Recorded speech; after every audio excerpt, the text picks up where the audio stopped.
Hi, everybody. Welcome. Today is the 9th of August, Wednesday, the 9th of August, and welcome to the 100 Pounders meeting. It's 2023, and today I'm delighted to introduce the lovely John P. John is from Indianapolis, and that's where he joined OA. He's still living there, and he'll tell you when he first came to OA, and I'll hand it over to him now for his experience, strength, and hope. Take it away, John.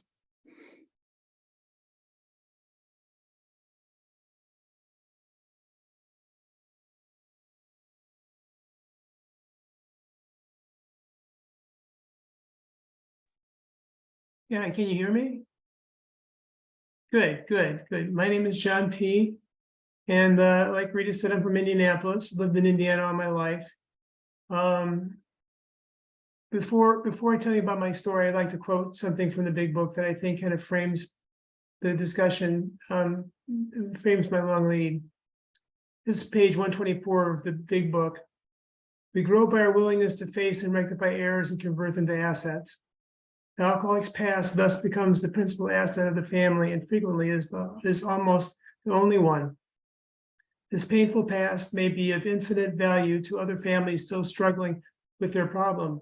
Showing others who suffer how we were given help is the very thing which makes life seem so worthwhile to us now.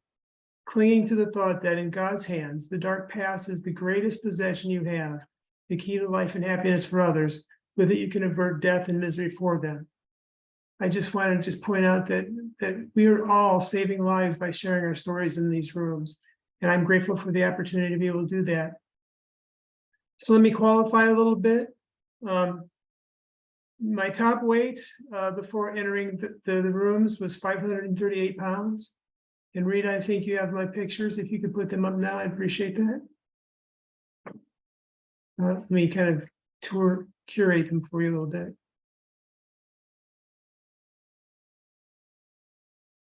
Yeah, the top left hand is me in the orange shirt, and that's my son's high school graduation. You can't, maybe you can imagine what it feels like to be in that situation and feel like I was on display. Was not present for my son's graduation at all. The upper right is me with my daughter, and I was using a cane to walk because of my weight. Of course, I had all kinds of mobility issues. The middle picture, of course, is my kids and myself. And then the bottom two pictures, the bottom right is the picture. I was just coming off a relapse and I put on about 50 pounds. And the picture on the lower left is me nearly back to my goal weight. The last time I weighed, I was within 5 pounds of it.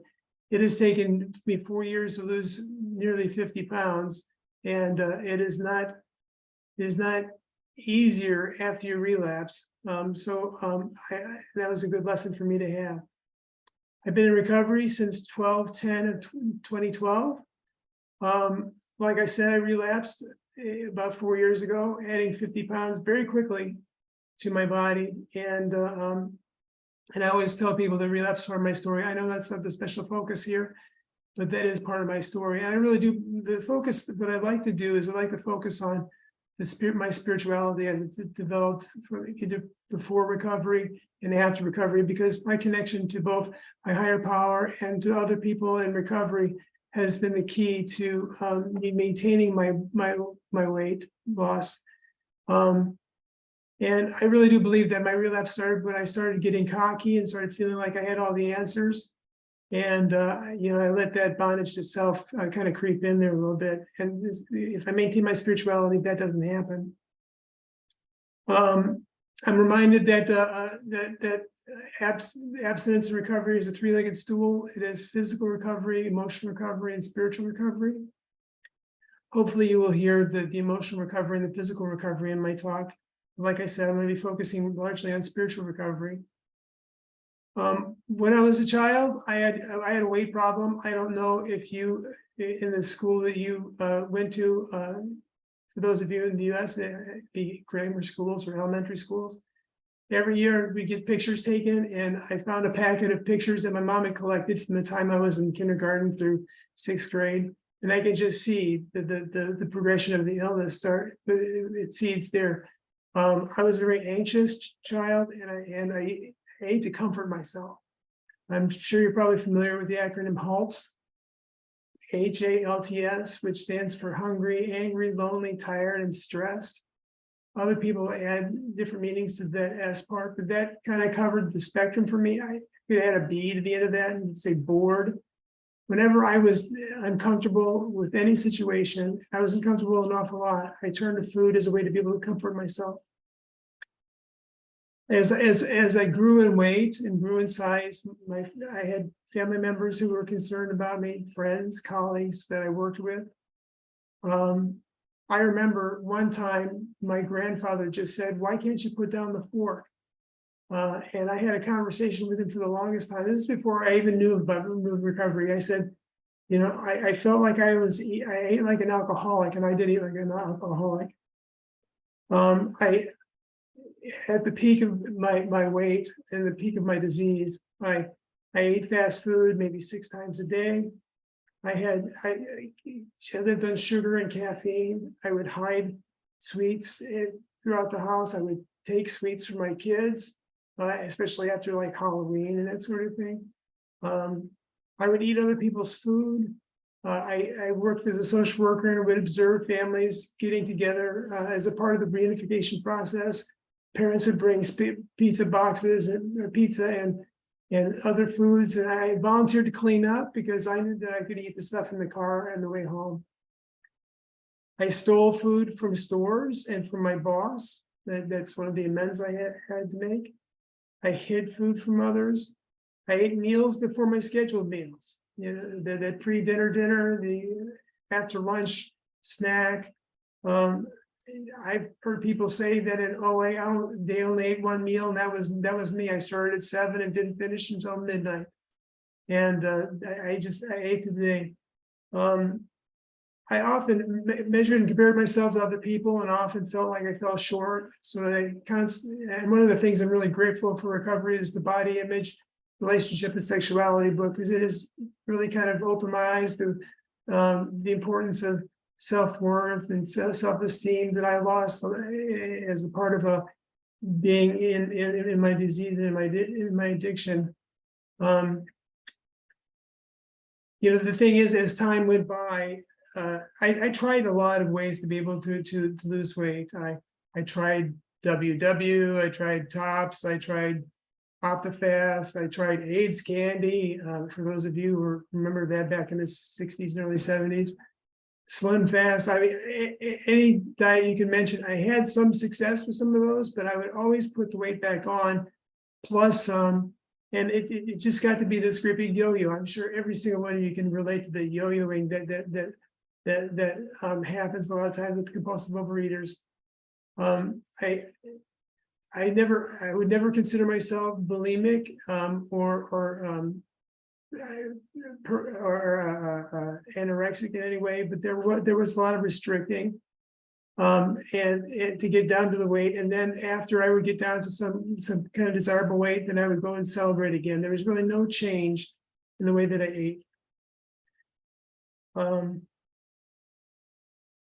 And so as time progressed and as my disease progressed and got worse, I would feel hopeless and helpless, and I just gave up trying. Those friends that came to me and talked to me even about OA and asked me to join them, I felt resentful and angry towards, because I felt like they didn't understand my life. They couldn't live my life. And as a result, I would often tell people to leave me alone and raise my middle finger to them to say that you have no right to tell me how to live my life. And I was just circling the drain, and they were just being concerned, but I couldn't hear it. I wasn't open-minded. I felt like I was terminally unique, which is I think a problem that a lot of us experience. As far as my spirituality, my relationship to God, I grew up in a Christian home. I grew up believing in the Christian God. We belonged to an organized church, and we believed as a family that God created miracles in your life, that He would do miraculous things if you prayed hard enough and you believed hard enough. And as a kid, being overweight, feeling unloved, unwanted, neglected, I desperately wanted God to remove that weight. And I prayed to him on several occasions, asking him to do that, and woke up the next day, being disappointed. The weight was still there, the eating was still there. I felt God had abandoned me. The OA 12 and 12 talks about a Santa Claus God. If I'm just good enough and just believe in things, and if I was faithful enough, he would reward me in some way. So when I didn't wake up the next morning, having lost 50 pounds, I often believed that it was something wrong with me, that I didn't believe enough and didn't have enough faith. And that made me angry at God. I was mad. I felt like I had faith, that I got on my knees and prayed and did everything that I could. The funny thing is, me coming to recovery could be very answer to that prayer. God does not operate the way that I should expect him to, and he shouldn't necessarily operate the way I should expect him to at that time, because he disappointed me. He didn't make me happy. I fell away from him. The more isolated I became from God, the more isolated I became from others, and as my experience has been, my addiction grows in isolation. It grows in the silences, it grows in the dark corners, and I retreated more and more into the dark corners, and felt sorry for myself. I remember one Christmas, it was a really bad Christmas. I had made this beautiful Thanksgiving dinner for everybody. I made 5 desserts. Now, you need to know my kids don't like desserts. My dad will eat a little bit, but those desserts were for me, if I were being perfectly honest. But I made 5 desserts, and I did this wonderful display of food, and it gave wonderful gifts, and felt like I didn't get anything back. And I didn't sleep that whole night. I just felt so sorry for myself that I didn't think anybody loved me, anybody cared about me. If I died, it wouldn't matter to anyone. And from that point forward, I ate to commit suicide. There was no other way to be able to explain it. I didn't even try to stop. I just indulged my eating whenever I felt bad. And food lost its ability to comfort me. It became the source of my misery and suffering. I had placed food in the position of my higher power, and it was failing me, and I didn't know what to do. So what happened? That was my life up until November of 2012. I developed a lot of health problems as a result of my disease. I had leg infections. I would have fungal infections that would grow in the folds of my skin, and that would cause cellulitis. I would end up having to go to the hospital for a week, being pumped full with antibiotics to combat the disease. And I'm very fortunate I didn't develop blood clots, but it's very dangerous. Those infections were very dangerous. I developed diabetes. I would have to take the insulin when I would go into the hospital, and I take oral medications outside, but the diabetes was slowly killing me. I had limited mobility. I couldn't walk very far. If I would go to the store, I always had a scooter that I rode to be able to get my groceries. I used my kids as my legs to be able to go get things for me. The shameful thing about that is that people did not acknowledge me when I was in that scooter. I was a non-person to those people. I had a bleeding ulcer as a result of taking over-the-counter painkillers. And I had knee problems. I have bone spurs on my knees now as a result of the weight that I carried for a long period of time. So I was slowly drifting towards disability and death. So here I am in the hospital for the umpteenth time. I lost count of how many times I was treated for my leg. I had a leg infection, and I had a bleeding ulcer. Because I would take a leave to deal with the aches and pains in my body. And I had to have 2 pints of blood infused into me. And shortly before I entered the hospital, my boss had pulled me aside to talk to me about whether or not I could do my job because of my weight, because of the difficulty of walking around and getting in and out of tight spaces. That was humiliating. Like I said, I lay there in the hospital bed. I was afraid I might die or become permanently disabled. I worried my mother, my kid. I had become overly dependent on my kids and felt like I had created some codependence on their part. I was angry at my dad, who lived with me at the time, who was an angry man all the time, and I was lonely. I had hit bottom. I just remember laying in that bed saying, I am an addict. I am an addict. I'm addicted to food. I can't stop eating. And you know, I immediately felt relief in that acknowledgement. That was my come to Jesus moment. You know, that's when I felt my higher power talking to me and saying that I needed to be, I needed to do something. I didn't know what to do next. You know, I had somebody once ask, when do you know you've hit bottom? And the response I heard was, when you stop digging. And I'd certainly stopped digging, but I didn't know what the next thing to do. I dug so much that it was the only thing I knew what to do. But I knew that my boss was in 12-step recovery in a different fellowship. And I was good friends with her. So I called her and I said, I had realized I'm an addict to food. I don't know what to do. You're in a 12-step fellowship. Can you help me? She called somebody that she knew that was married to somebody in OA. And that he asked his wife to contact a man in OA who called me in the hospital. And for the next 3 weeks, before I'd even gone to my first meeting. Don, that's 15. Thank you. We spent many days talking on the phone, not every day, but most days talking on the phone. He would listen. I would talk about my experience.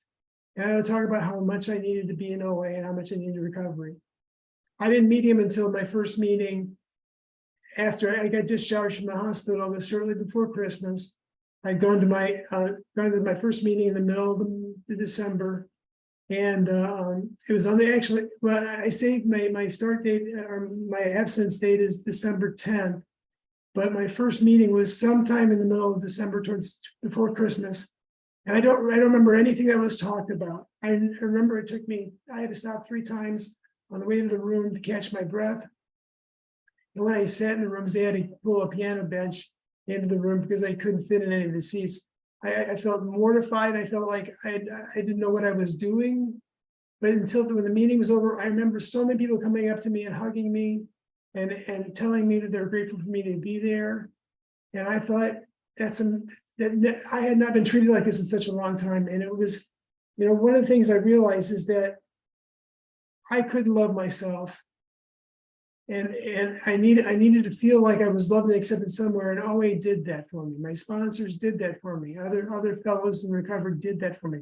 They loved me when I couldn't love myself until I could love myself.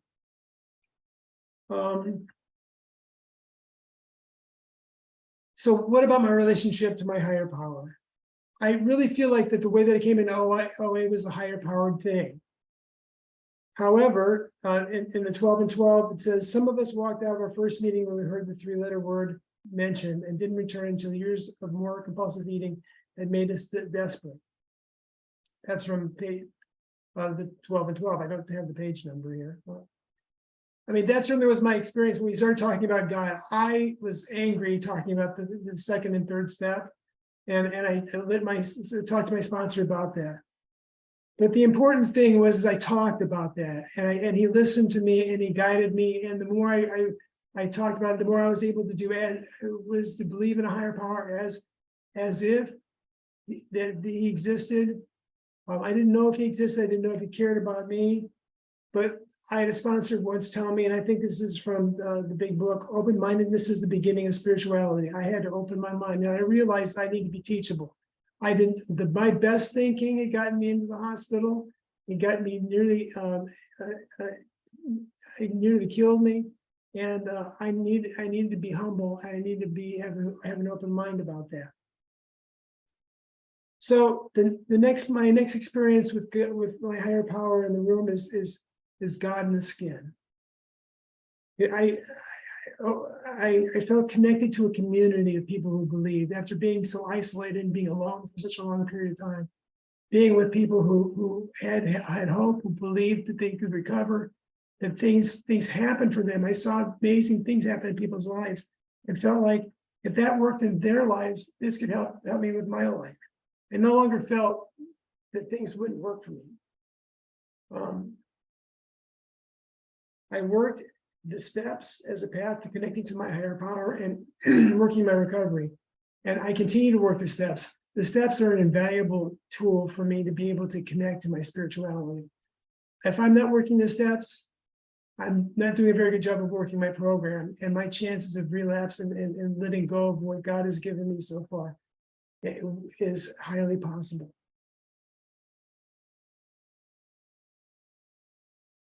I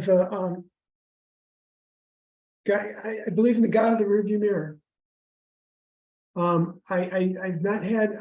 not had too many burning bush experiences. I've had more spirituality of the educational variety, as Bill W. talks about. But I have had so many things happen to me that have been unexplained and that have worked out in the ways that I didn't expect, but worked out for my benefit. That I can't doubt that there is a power or force or something in the universe that has been there for me, and that if I tap into that power helps me to recover. I had to quit the debating society. The 12 and 12 says on page 13, and it meant we were free to set aside theological arguments and examine the idea of spiritual power in light of our own desperate need and the need for help in our lives. I'm sorry, I didn't read that very well. Let me read that again. It meant we were free to set aside theological arguments and examine the idea of spiritual power in light of our own desperate need for help in our lives. My HB does not need to be clearly defined or connected to an organized religion for it to work for me. Some aspects of my higher power always remain a mystery to me. I spent so much time living in my head that I needed to have reasons and arguments to support why God existed. I no longer feel like I need to have that. I have experienced miracles in my life as a result of believing in a higher power and being connected to a community of people who believe in a higher power and that power leading to recovery. So what miracles have I seen in my life? Well, the first one is I've lost and maintained the loss of over 300 pounds for at least the last 4 years, if not longer. I did take back 50 pounds of that, and I've been slowly giving that back.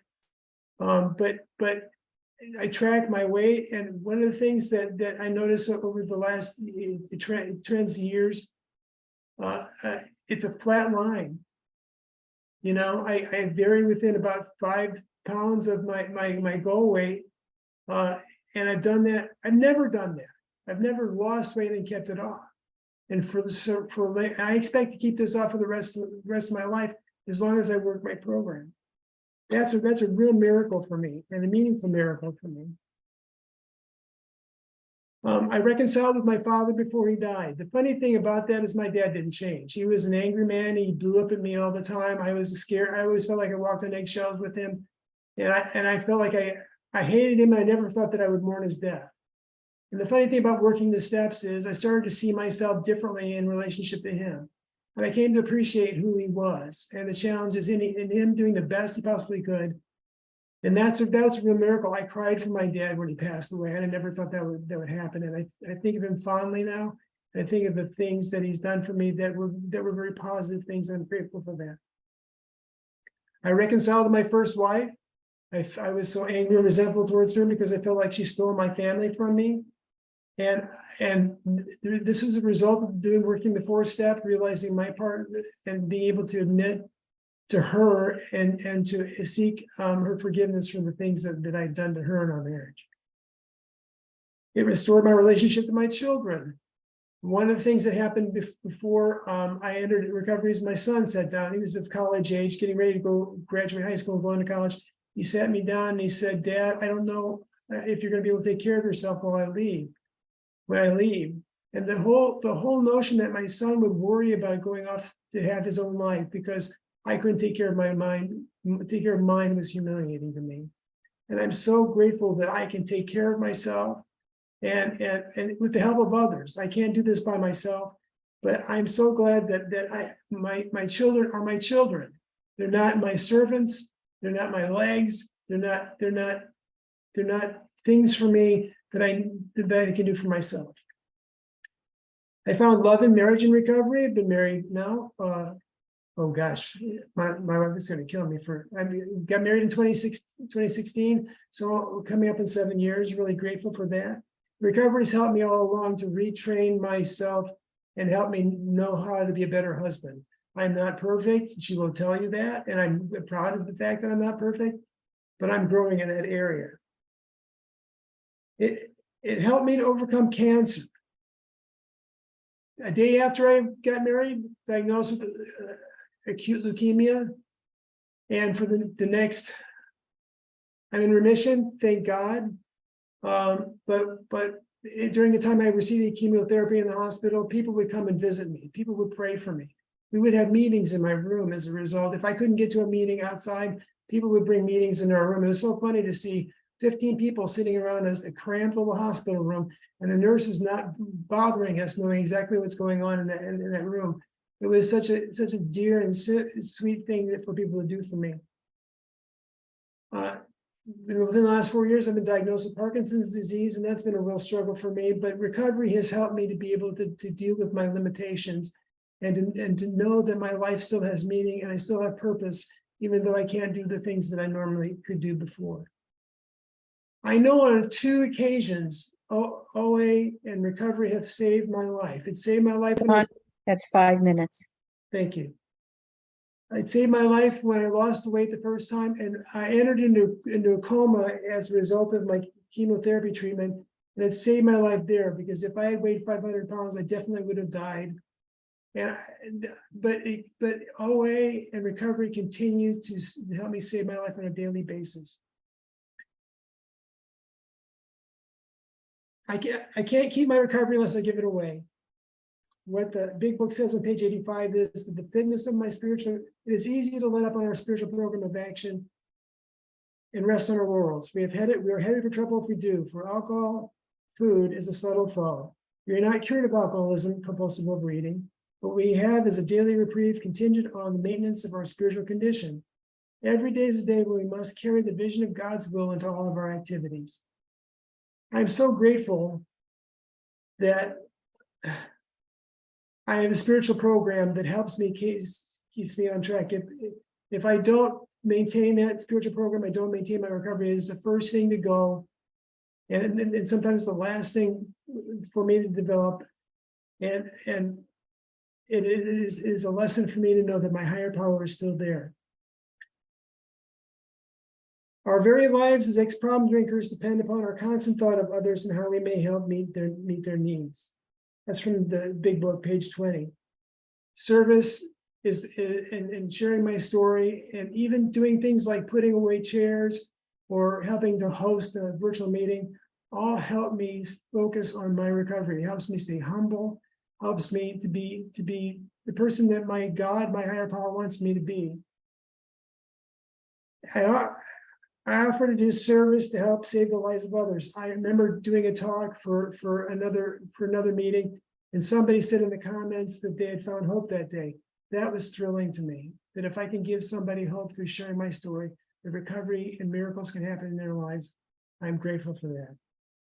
The last thing I'd like to do to end my talk is to recite the 3rd step prayer, because it sums up exactly how I feel about my spirituality. God, I offer myself to thee, to build with me and to do with me as thou wilt.